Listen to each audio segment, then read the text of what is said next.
अस्सलाम वालेकुम। Next type के जो क्वेश्चंस जो टेस्ट में आ सकते हैं उनमें से एक है एनालॉजीज़।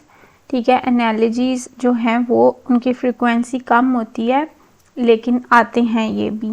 ठीक है, और कुछ जो इंटेलिजेंस बेस्ड टेस्ट होते हैं उनमें भी, एनालिटिकल रीजनिंग वाले जो टेस्ट होते हैं उनमें भी कहीं ना कहीं ये आ जाते हैं, क्योंकि ये जो टाइप है क्वेश्चन का ये सिर्फ आपकी वोकेबलरी को चेक नहीं करता, ये ओवरऑल आपकी जो कॉम्प्रिहेंशन अंडरस्टैंडिंग होती है उसको भी चेक करता है। ठीक है, इस टाइप के जो क्वेश्चंस होते हैं। और आपने सिनोनिम्स और एंटोनिम्स वगैरह ऑलरेडी एफएससी में किए हुए हैं तो उसकी एक्सप्लेनेशन की इतनी ज़रूरत नहीं होती।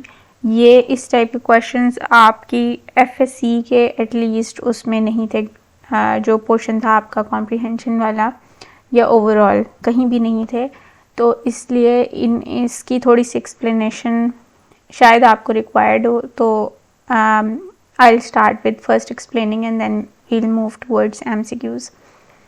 एनालॉजीज, बेसिकली एनालॉजी होता क्या है? एनालॉजी दो चीज़ों के दरमियान कंपैरिजन होता है। ठीक है, कंपैरिजन होता है किसी किस्म का रिलेशन बिल्ड करके। ठीक है, दो चीज़ों को कंपेयर करके हम जब समझा रहे होते हैं, ठीक है, कोई सिमिलैरिटी हो सकती है दो चीज़ों में, ठीक है, जिसको हम कंपेयर करते हैं और हमें समझ में आता है कि एक चीज़ दूसरे के ऊपर कैसे डिपेंडेंट है। ठीक है, या फिर एक चीज़ दूसरे की तरह कैसे है। फॉर एग्ज़ाम्पल, अगर हम ऑर्डिनरी लाइफ में इसकी कोई एग्ज़ाम्पल लें तो हम अक्सर देखते हैं कि लोग ये चीज़ आइडेंटिफाई करते हैं कि जो इंसान है वो नेचर का हिस्सा है। ठीक है, और इंसान को खुद अपने आप को देख के पता चलता है। जिस तरह फॉर एग्ज़ाम्पल हम अपने फिंगरप्रिंट्स देखते हैं तो हमारे फिंगरप्रिंट्स पे सेम वैसी ही लाइंस हैं, जैसे if we cut a tree और हम उसके ट्रंक का हिस्सा देखें तो उसके ऊपर भी वैसे ही लाइंस होती हैं, वो जो गोल गोल लाइंस बनी होती हैं। ठीक है, they are similar to human beings fingerprints. ठीक है, तो ये एक एनालॉजी क्रिएट की गई है। ठीक है, कि दो चीज़ों का आपस में रिलेशन। ठीक है, इसी तरीके से जो आर्ट है, ठीक है, उस किसी का बनाया हुआ आर्ट जो होता है हम उसको कंपेयर करते हैं नेचर के साथ। ठीक है, नेचर की क्रिएशन के साथ उसका कंपैरिजन करते हैं। ठीक है, इसी तरीके से फॉर एग्ज़ाम्पल हम कहते हैं कि कंप्यूटर कैसे वर्क करता है तो हम उसको कंपेयर करते हैं इंसान का जो ब्रेन है उसके साथ, ह्यूमन ब्रेन के साथ। ठीक है, कि उसी तरीके से एक सीपीयू है सेंट्रल, जिस तरह हमारा सेंट्रल प्रोसेसिंग यूनिट है कंप्यूटर का, उस तरह से हमारा एक सेंट्रल नर्वस सिस्टम है। ठीक है, तो दिस इज़ एन एनालॉजी जो हमने बिल्ड किया है दो चीज़ों के दरमियान। ठीक है, तो क्वेश्चन पेपर में किस तरीके से ये आता है? बेसिकली ये क्या है? An analogy is a comparison between two pair of words और ideas that have the same relationship. ठीक है, दो चीज़ों, वर्ड्स के दरमियान या आइडियाज़ के दरमियान कंपैरिजन होता है और रिलेशन हमने देखना होता है कि क्या है। जिस तरह फॉर एग्ज़ाम्पल हम इसको सिंपल कहते हैं कि what A is to B, C is to D. ठीक है, ए और बी के दरमियान जो रिलेशन है सी और डी के दरमियान वैसा ही सिमिलर रिलेशन होगा। ठीक है, अब इसमें हम स्टार्ट करते हैं। ऑब्वियसली एग्जाम्पल से बेहतर कोई तरीका नहीं है इस चीज़ को समझने का, कि एक बर्ड है, फ्लाई है और साथ फिश है। ठीक है, तो बर्ड जो है वो क्या करता है? ऑब्वियसली वो उड़ता है। ठीक है, कोई भी बर्ड, तो फ्लाई है तो फिश क्या करेगी? ठीक है, fish will swim, it's as simple as that. ठीक है, कि रिलेशन क्या है? रिलेशन हमने देखा है कि उन्होंने उनके एक्शन बेस्ड रिलेशन बनाया या फंक्शन बेस्ड, कि जो एक परिंदा है उसका क्या काम है? उड़ना, तो एक फ़िश क्या करती है? वो स्विम करती है। ठीक है, तो इस तरीके से आपको ये पेपर में आता है। उसके बाद है कि हम एनालॉजीज़ को फिगर आउट कैसे करें पेपर में। ठीक है, आपका मेन जो मकसद है वो ये है कि इसको फिगर आउट कैसे करना है।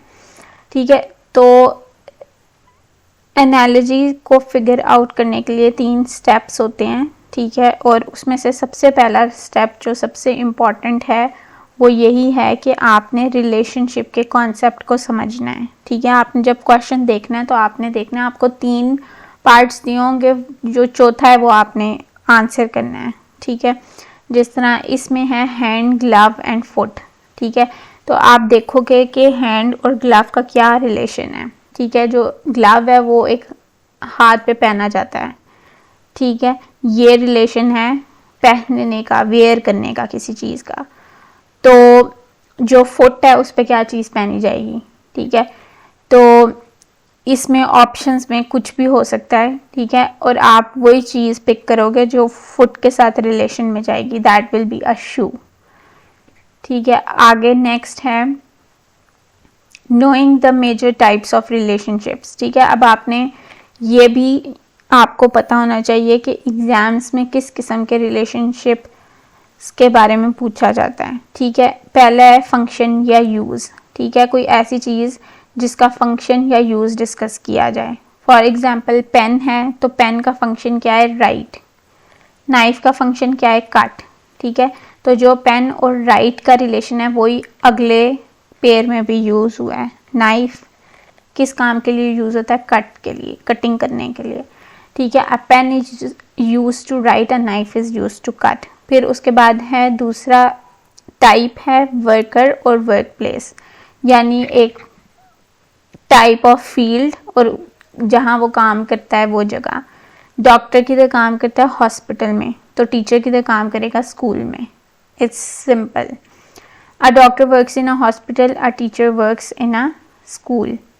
एनिमल और होम, ठीक है, कि यानी एनिमल और होम का रिलेशन कि वो कहाँ पे रहते हैं।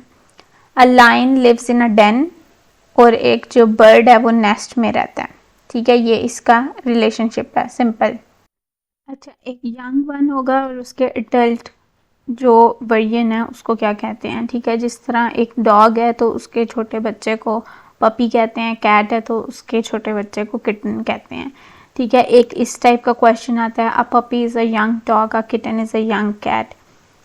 पार्ट एंड होल, ठीक है। अगेन एक हैंड है तो उसका पार्ट क्या होगा, फिंगर। फुट है तो उसका पार्ट क्या है, टो, ठीक है। इस तरीके से सिनोनिम्स आ जाते हैं। अगर लार्ज है तो उसका सिनोनिम क्या होगा, बिग। टाइनी है तो उसका सिनोनिम क्या होगा, स्मॉल। ये भी एक रिलेशन है। Big and large have similar meanings, similar small and tiny have similar meanings. Antonyms आ जाते हैं। कोल्ड है तो उसका एंटोनिम हॉट होगा, नाइट है तो उसका एंटोनिम डे होगा, ठीक है। मटेरियल और प्रोडक्ट, फर्नीचर किस चीज़ से बना है, वुड से। तो ज्वेलरी किस चीज़ से बनेगी, गोल्ड से, ठीक है। आपने सबसे पहले रिलेशन आइडेंटिफाई करना है, ठीक है। अगर आपको क्वेश्चन आता है वुड, फर्नीचर, गोल्ड, तो आप देखोगे फर्नीचर का मटेरियल ही वुड हो सकता है, ठीक है। इसी तरीके से गोल्ड किसका मटेरियल हो सकता है, ज्वेलरी का।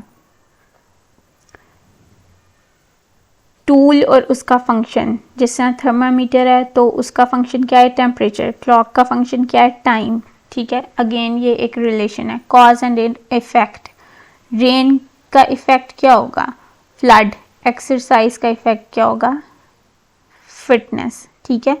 तो कॉज किसी चीज़ की वजह और उसका इफेक्ट क्या बन रहा है, एक टाइप का ये रिलेशनशिप होता है। Heavy rain can cause flooding, exercise can lead to fitness.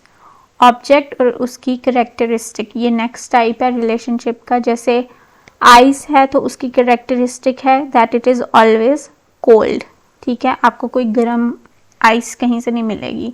Fire है तो उसकी करेक्टरिस्टिक है that it is always hot, ठीक है। एक इस टाइप का होता है। फिर नंबर रिलेशनशिप्स आते हैं जो बेसिकली मैथ्स में आते हैं, ठीक है। मैथ्स का जो पोर्शन होता है या इंटेलिजेंस का पोर्शन होता है उसमें आते हैं, इंग्लिश में नंबर रिलेशनशिप्स नहीं आते, ठीक है।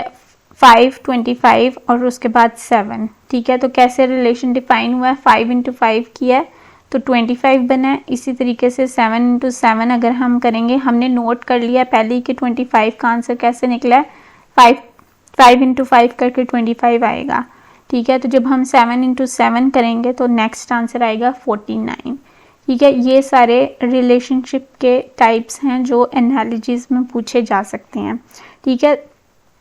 और आपका जो फर्स्ट स्टेप होता है वो यही है कि आपने आइडेंटिफाई करना है रिलेशनशिप क्या है दो चीज़ों का आपस में, पहले दो वर्ड्स को देख के, ठीक है।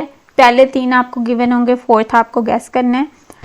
रिलेशनशिप देखना, फिर आपने अपने माइंड में देखना है कि कौन सी टाइप है रिलेशनशिप की, और फिर उस टाइप को दूसरे आंसर पे अप्लाई कर देना है, ठीक है। यही है using this method for solving N analogy relationship, apply the relationship and choose the answer, ठीक है। अगेन एग्जाम्पल वही है कि डॉक्टर और हॉस्पिटल का रिलेशन क्या है, वर्क प्लेस का, कि एक डॉक्टर है जो हॉस्पिटल में काम करता है तो टीचर किधर काम करेगा, ऑब्वियसली ऑप्शंस में स्कूल है, यूनिवर्सिटी या कॉलेज है, तो आपने उसको ही पिक करना है, ठीक है। Teacher works in, of course teacher doesn't works in market, it he और he doesn't work in a court और बैंक, तो इसका आंसर स्कूल होगा, ठीक है। ये इसका सिंपल सा तरीका है। और फिर अब नेक्स्ट वीडियो में will go towards the MCQs।